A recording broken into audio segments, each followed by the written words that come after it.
வணக்கம் நண்பர்களே, நான் உங்கள் சரவணன். ஆடி பழஞ்சோறும் ஆதண்டம் ஊறுகாயம் அப்படின்னு ஒரு பழமொழி கேள்விப்பட்டிருப்பீங்க. அதாவது இப்போ நீங்கள் பார்த்துட்ருக்க மலர் வந்து பார்த்திங்கன்னா ஆதொண்டை மலர். இப்போது இந்த ஸ்க்ரீனில் பார்க்குற ஆதொண்டை காய் இருக்கு இல்லைங்களா, அதனுடைய மலர் தான் இந்த மலர்.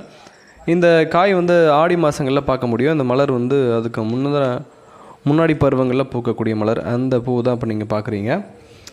இந்த ஆதண்டங்காய் வந்து ஏன் நம்ம சாப்பிடணும் அப்படின்னு பார்த்திங்கன்னா, நல்ல மருத்துவ குணம் வாய்ந்த ஒரு காய்ங்க இது. ஆடி மாதங்களில் ஏற்படக்கூடிய இந்த பருவகால தொற்று நோய்கள்லேருந்து நம்மளை பாதுகாக்கக்கூடிய மருத்துவ குணம் வாய்ந்த ஒரு மூலிகை காய் தான் அந்த ஆதண்டங்காய். இதை வந்து அந்த காலத்தில் தான் சாப்பிட்ருக்காங்க, ஊறுகாயாக சாப்பிட்ருக்காங்க, இல்லை வற்றலாக சாப்பிட்ருக்காங்க. நண்பர்களே, ஆடி பழஞ்சோறும் ஆதண்டம் ஊறுகாயும்.